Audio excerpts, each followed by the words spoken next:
Halo, selamat malam dengan saya Ihan Martoyo dari program studi Teknik Elektro UPH.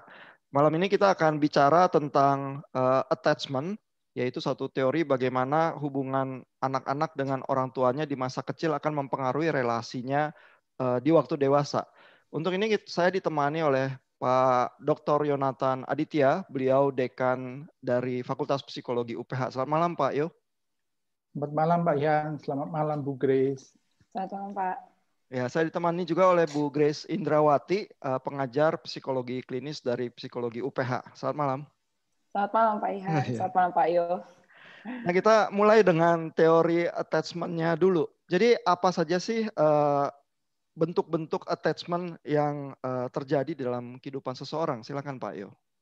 Oke, makasih Pak Yan. Jadi intinya, sederhananya, teori attachment itu bisa dilihat dari dua dimensi, yaitu bagaimana seseorang itu memandang dirinya sendiri, entah positif atau negatif, dan bagaimana dia memandang orang lain. Nah, saya akan share screen untuk memudahkan.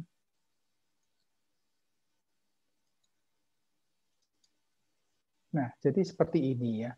Jadi bagaimana seseorang memandang dirinya sendiri, positif atau negatif. Apakah dia itu merasa dirinya itu bisa layak untuk dicintai dan dia bisa mendapatkan cinta dari orang lain. Lalu model orang lain juga sama, apakah dia merasa orang lain itu baik dan orang lain itu bisa memberikan cinta yang dia butuhkan.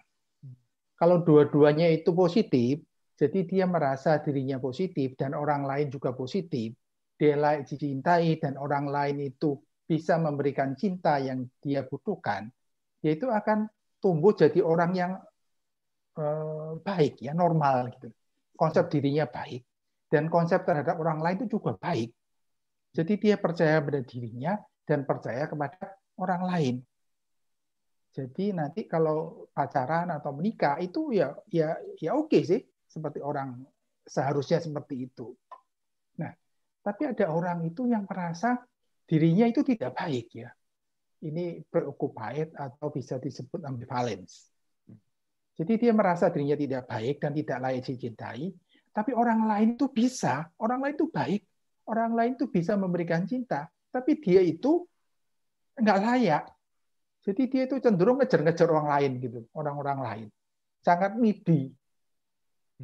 Nah, lalu ada juga yang sebaliknya.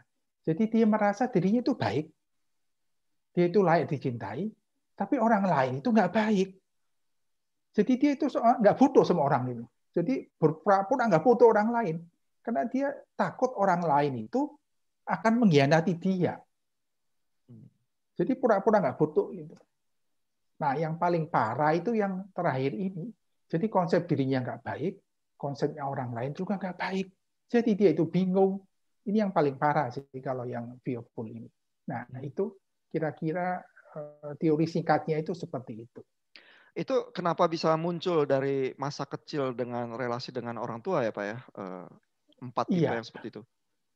Dia itu relasinya dengan orang tua. Apakah waktu dia itu membutuhkan, orang tuanya itu ada. Jadi kalau orang tuanya itu ada, pada saat dia membutuhkan dan predictable, konsisten, dia akan secure. Tapi kalau enggak, ya akan jadi yang insecure yang 3 macam tadi itu. Jadi awal-awal kehidupan itu sangat penting. Jadi itu kalau efeknya akan kemana-mana sih. Efeknya ke relasi dengan pacar mungkin salah satunya ya. Kalau secure itu aman bisa membina relasi, kalau insecure mungkin muncul berbagai masalah ya. Ini saya ingin ke Bu Grace nih. Masalah-masalah apa Bu yang muncul dengan berbagai tipe attachment itu yang bisa terjadi dalam relasi pacaran? Biasanya mungkin juga menambahkan gitu ya dari teori yang tadi dijelaskan oleh Pak Yo, kita mungkin juga bisa melihat ke teorinya yang basic yaitu Bowlby terkait dengan attachment, di mana sebenarnya attachment itu kan memang terjadi tadi seperti disinggung ketika bagaimana relasi antara orang tua atau caregiver dengan anaknya atau bayinya. Nah, caregiver di sini dilihatnya apakah mampu merespon si bayi ketika si bayi membutuhkan. Dan respon di sini ternyata juga menurut penelitian yang pernah dilakukan oleh Schaeffer dan Emerson, itu mereka bilang bahwa ternyata bukan hanya sekedar orang tua atau caregiver memenuhi kebutuhan bayi saat dia butuh makan, atau misalkan harus ganti popok.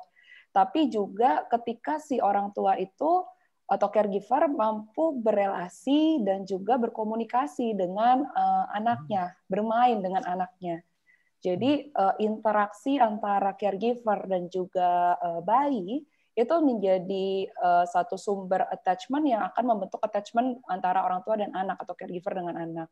Nah, mungkin dari situ kita juga bisa lihat bahwa masalah yang bisa muncul ketika attachment-nya itu tidak terbentuk adalah ya masalah dari baik itu komunikasinya dengan pasangan maupun juga terkait dengan respon. Ketika ada respon dari yang biasanya kita dapatkan dari caregiver kita, itu menjadi suatu bentuk model yang kita ingat bahwa oh ini adalah bentuk respon yang sudah biasa saya terima. Gitu. Kalau misalkan tadi Pak Yo sudah menjelaskan terkait dengan attachment, bentuk attachment model of self-nya adalah ke model of self-nya negatif, lalu ke orang lain itu positif, gitu ya. Nah, kemudian dia merasa bahwa dirinya itu tidak baik, bahwa dirinya itu tidak layak untuk dicintai, gitu ya. Dan biasanya caregiver-nya itu kadang tidak konsisten juga, gitu ya, bisa memberikan respon kepada dia. Nah, sehingga ketika dia berelasi dengan pasangannya, mungkin dia bisa menjadi orang yang melihat dirinya itu, saya tidak layak dicintai, jadi saya harus pleasing others, atau saya harus menyenangkan pasangan saya, menyenangkan orang lain, karena mereka lah yang layak harus saya senangkan, gitu, supaya saya juga diperhatikan, gitu, sehingga mungkin hubungan yang dijalani itu menjadi tidak sehat. Atau bahkan yang bisa lebih parahnya bisa muncul mungkin kekerasan dalam pacaran ketika dia merasa bahwa dulu caregiver-nya memperlakukan dia adalah dengan memukul. Kalau dia nangis, maka dipukul. Nah, maka dia melihat bahwa, oh, saya nggak boleh nangis. Kalau saya nangis, saya dipukul dan itu wajar. Nah, ketika nanti pasangannya melakukan hal yang sama, dia merasa itu wajar. Padahal itu mungkin sudah ke arah kekerasan dalam hubungan berpacaran maupun juga sampai ke KDRT. Seperti itu, Pak. Saya ingin kembali ke Pak Yonatan nih. Kalau dari kuadran 4 itu tadi ya, jadi kalau yang satu dismissing, merasa diri baik, yang lain jahat.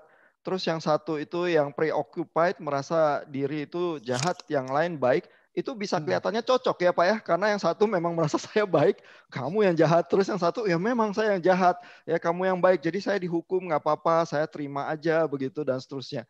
Itu gimana Pak? Perasaannya cocok, tapi sebenarnya relasinya apa sehat atau enggak Pak? Itu yang termasuk toxic relationship ya. Jadi di awal itu mungkin mereka itu saling tertarik ya kalau belum jadi gitu. Seperti kalau bahasa Jawanya itu tumbuh ketemu tutup ya. Jadi seperti apa? Ini toples sama tutupnya itu seolah pas gitu. Tapi kalau begitu mereka udah pacaran, wah itu nanti akan mulai itu. Karena mereka memang sama-sama nggak sehat. Tapi mereka itu akan saling tertarik ya. Jadi seperti magnet gitu loh. Kutub utara sama kutub selatan. Jadi seolah-olah bisa tahu ini mana yang bisa itu seperti jadi korban begitu. Tapi kalau sudah pacaran, wah itu parah dah. Tapi biarpun parah bisa langgeng ya Pak ya, karena kayak tutup ketemu botol itu tadi ya, atau bagaimana? Tapi ya itu sangat itu sih apa namanya, biasanya juga enggak sih. Mana orang itu kan lama-lama juga sadar. Oh oke. Itu sangat. Tapi ya mereka kalau nggak sadar, nanti mereka pacaran lagi, ya ketemu orang yang sama lagi. Jadi tertariknya itu dengan orang-orang yang salah. Oh, dan berulang pattern-nya ya? Iya, pattern-nya akan berulang. Kecuali mereka sadar, kalau enggak ya begitu terus. Oke, terima kasih untuk Bu Grace dan Pak Yo. Kita akan lanjut dengan bagaimana kerumitannya kalau ternyata kita insecure di dalam relasi di dalam klip yang lain.